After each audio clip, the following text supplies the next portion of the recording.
2월 24일 일자 경제생각. 현재 한국의 기준금리는 3.5, 미국의 기준금리는 4.75. 어제 한국은행에서 기준금리를 동결하였습니다. 사실 금융시장 1일 오르고 1일 내리는 등 그것도 낙폭도 어마무시하게 이렇게 흔들고 있는 실정입니다. 미국 나스닥의 경우는 1일 변동폭이 아래 자료처럼 어마무시합니다. 이걸 가지고 세력이 조정을 한다느니 사람들이 이렇게 만든다고 하는 사람들은 말 안 해도 아시겠죠? 더욱더 열심히 공부들 하셔야 하고요. 모르는 철벽에 부딪혀 보셔야 할 것입니다. 여기에 인공지능이나 AI가 개입되었다고 생각하지 못하시면 더 열심히 연구를 하시기 바라겠습니다. 여기에서 선물시장이나 옵션시장에서 버틸 수 있는 개미 투자자나 일반 사람들은 감당이 안 될 것입니다. 선물은 마진콜이 있기 때문에 이러한 변동이 있게 되면 포지션이 청산이 되기 때문입니다. 청산이라는 것은 수익으로 청산되면 다행이지만 손해로 청산이 된다면 어마무시한 손실을 본다는 것입니다. 그래서 이렇게 말하겠죠. 그러니 주식을 해야지. 주식은 상장 폐지될 때까지는 손해는 아니잖아. 그래서 주식을 해야 하는 거고 부동산을 해야 하는 것이야. 라고 말을 합니다.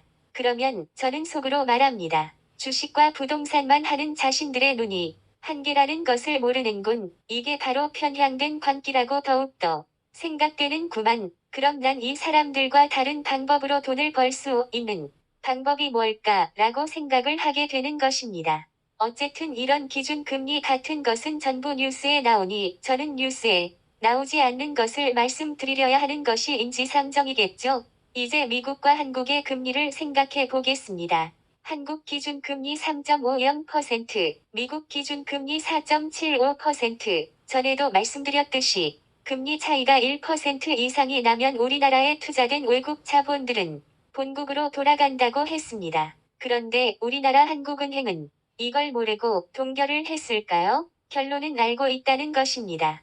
알고 있으니 금리를 올리지 않아도 자본이 빠져나가지 않는다는 확신을 주었다는 것이죠. 알게 모르게 말입니다. 그러한 국가와 자본 간의 딜은 우리가 절대 알 수 없는 부분입니다. 하지만 권력자들은 알고 있습니다. 그것도 극소수만이 알 수 있고 그만큼 한국과의 통화, 시스템 유지가 얼마나 중요한지를 보여줍니다. 하지만 이런 식으로 일부 권력자들만이 알 수 있다는 것이 안타깝지만 어쩔 수 없습니다. 인정할 것은 인정을 해야 합니다. 그러다 잘못되면 결과는 다시 역사를 반복하는 것밖에 더 있겠습니까?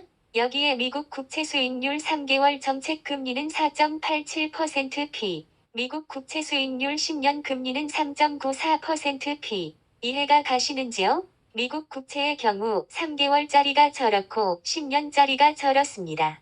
그럼 상식적으로 돈을 빌려주는데 3개월을 빌려주는 게 훨씬 이득이겠죠? 누가 10년을 빌려주고 3개월보다 낮은 금리를 받겠냐는 겁니다. 이게 맞물리는 시기가 있습니다. 연준의 피봇 이야기를 많이 하는데 이 피봇이 발생하게 되면 드디어 10년 금리가 3개월 금리를 역전하게 됩니다. 즉 정상화가 된다는 것입니다. 그럼 3개월짜리가 10년짜리보다 비싸다면 지금은 비정상적인 것이라는 것입니다. 당연히 10년 동안 빌려주는 건데 이자를 더 많이 받아야 하는 것이 맞는 이야기가 되는 거고요. 그럼 여기서 왜 3개월짜리가 10년짜리보다 더 많이 받는 것인데 생각해야겠죠? 당연히 연준에서 금리를 올리니 이러한 현상이 발생하게 되는 것입니다. 이게 비정상이 아니고 돈을 푼 연준이 돈을 거두어 들이는 하나의 방편이라는 것입니다. 드디어 미국 시민들이 카드를 사용하는 것을 자제하고 저축한 금액으로 생필품을 산다는 뉴스가 나오고 있습니다. 이것은 이제는 더 이상 빚으로 구매, 생활을 할 수 없는 상태를 말하고 있는 것이며 가지고 있는 현금을 사용한다는 상황입니다.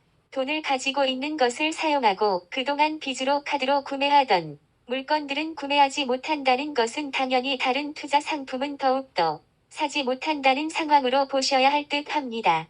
그러니 이제는 코로나19 시국처럼 하락하고 난 후 급격히 자산시장이 상승한다는 기대를 가지지 마셔야 한다는 것입니다.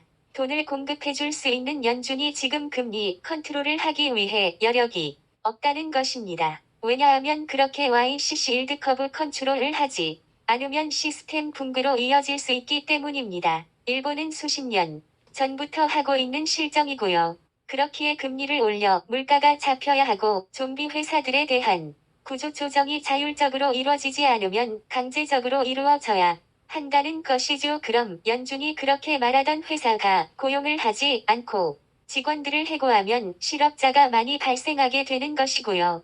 그런데 실업자가 나오면 그게 경제 위기가 되는 것이고 그런 위기를 극복하기 위해 또 금리를 낮추어 무한 반복이 되는 것이고 이런 과정에서 회사들을 통해 회사채 시장 자금을 조달하고 그 근거로 화폐를 발행했으니 당연한 수순입니다. 그래도 궁금해 하실 것이 아마도 하락장이 얼마나 지속될 것이가에 대한 관심들이 많으실 거라고 보입니다. 내년 6월 전까지는 주식시장에서 아예 관심을 두지 않는 것이 현명한 방법일 것입니다. 이런 급락 급등장에서 본전을 찾겠다고 섣부른 매매는 휘발유를 들고 불 속으로 뛰어드는 결과를 보게 될 것입니다. 물론 불나방처럼 이렇게 뛰어드는 개미들을 증권 중개자들과 중앙은행과 국가에서는 좋아할 겁니다. 스스로 소멸되는 건전지가 되어 다시 돈을 벌려고 죽도록 일을 하기 위해 노동력을 제공하게 될 테니까요. 어쨌든 눈치를 채신 분들은 있으시겠지만 2월에는 제가 게을러 글을 많이 올리지 못했습니다. 하지만 다른 것들도 많이 한다고 글을 많이 올리지 못한 점 죄송하게 생각합니다. 이제는 제가 자산시장 즉 부동산 주식이 떨어진다는 말만 하고 글만 써서 보내니 폭락론을 찬양하고 자산시장이 망하며 한국 금융시장이 망하기를 바라는 인간으로 생각하시는 것 같아 오해가 있으실까봐 말씀을 드리며 저는 대한민국이나 전 세계 경제와 금융 시스템이 망하기를 바라는 인간이 절대 아니며 금융이나 경제가 있어야 제가 더 나은 삶을 살 수 있다고 믿는 사람 중에 하나입니다. 하지만 그렇게 폭락을 외친 이유는 모든 방향이 한 방향으로 쏠리며 대중의 광기를 염려하고 그러한 가운데 투자라는 가면을 쓰면서 투기를 하여 몰락하는 지인과 친구들을 하나라도 생기지 않게 하기 위해 스스로 노력을 하였다고 생각합니다만 제 노력이 부족하였는지 아니면 그를 받는 분들이 이해를 잘 하지 못한 것인지는 모르겠지만 사람들은 듣보잡 한 사람이 짓거리는 말은 듣지를 않는다는 것을 깨달았습니다. 그래서 보니 사람들이나 여기에는 저의 형제 자매와 친인척도 포함됩니다만 지인들은 편중 현상이 심하다는 것을 알았습니다. 은행원의 말을 더 믿고 부동산 중개업자의 말을 더 믿으며 펀드 매니저의 말을 더 믿고 유튜브에서 나오는 유명한 사람들을 더 믿는 것을 깨달았습니다. 그냥 믿어버리고 소중한 자신의 자산은 그들이 하라는 대로 하면 돈을 벌 수 있다는 신흥 종교에 빠지는 광신도와 같다는 것을 알았습니다.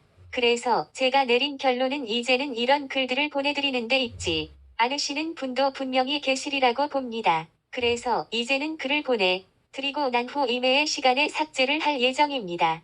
어차피 읽어보지도 않고 제가 하는 말은 관심도 없으니 더 이상 카톡에 지속적으로 남겨놓아 복습을 할 이유를 두지 않으려고 합니다.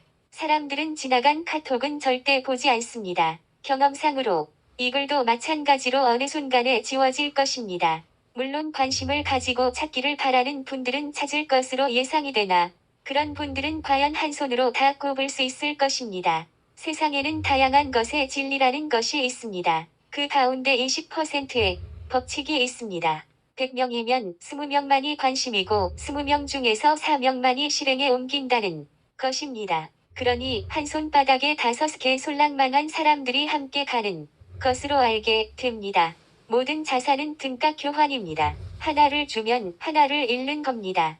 공짜 점심 없듯이 말입니다. 그런데 이렇게 등가 교환을 무시하고 무조건 오르기만 하면 모두가 부자가 되는 그런 공식은 없다는 것입니다. 모두가 벤츠를 타게 되면 그것은 벤츠가 아니고 그때부터 대중교통이 되는 겁니다. 인류는 그러한 공산사회를 절대 추종하지 않습니다. 왜냐하면 남들과 다르게 살고 싶고 잘 살고 싶은 욕구가 있기 때문입니다. 자본주의는 그 욕구를 가장 잘 실현시킬 수 있는 시스템인 것이고요. 오늘도 좋은 글로 마무리를 하겠습니다.